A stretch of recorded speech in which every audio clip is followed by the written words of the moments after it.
Athletes, welcome back. Today we've got wall walks. We're gonna head down to the floor because we got Nick already set up with his tape lines, and we are gonna talk about our setup and performance of this movement. So for our first piece, we've got two tape lines. We've got one that is marked for Nick's starting line. We'll typically see these at certain distances based on the open standards. And then we also have one that is about 10 inches away from the wall. That's gonna be his finish line. To start out this movement, Nick is gonna start with both hands on the line. This can be in any fashion, so it can just be fingertips. He could put his entire palm on that line if he would like to, but setting himself up for the strongest position, he's gonna try to get as little of that hand on there so that he's set up in a nice, strong pushing position. From here, he's gonna push himself up and place his feet on the wall. When both feet are on the wall, he's able to start walking his hands back. He starts walking his hands back by shifting his hips back and forth. He'll come forward again and then back to our starting line. When we are moving ourselves up the wall, so he's gonna go down for just a minute, we have to think about two things.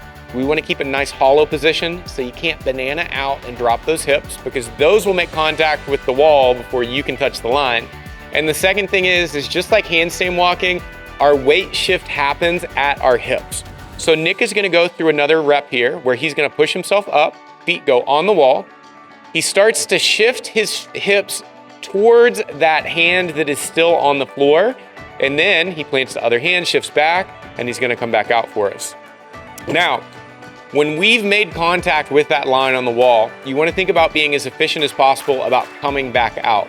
So if you took 5 to 6 steps to get back to the wall, you can think about taking 2 to 3 big steps to get yourself back out to the line. Now, Nick is gonna do this in just a second, but I do have to warn you about falling with style. When you come off of the wall, and this is a technical term called plopping. When you go down to the floor, there's a little bit of a plop. Now, what I mean by a plop, we are not doing a strict negative of a push-up and lowering ourselves down. We're channeling our best Buzz Lightyear, and we are controlling that descent by how much pressure we place on the wall. But Nick's gonna show us a rep going up. He's gonna walk his way back. 1, 2, 3, 4. Now he's gonna come back out trying to do 3 steps. 1, 2, and 3, and he's there. He's already at that line. We have to get both hands back on the starting line before he can come off the wall.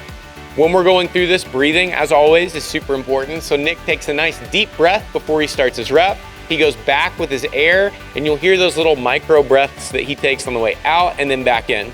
We want to think about making this movement as quick as possible because the more time that we are on our hands, that's more time under tension and the more tired that we're getting.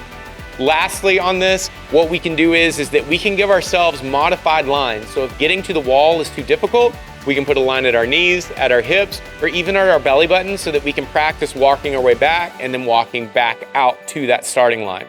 Making sure that you're keeping a nice tight core and you're being consistent with those hand steps that we take is gonna set you up for success on your wall walk movement. Thank you so much for joining us. We hope that you have a great day. And as always, be good, be kind, and join us again for another great day of fitness.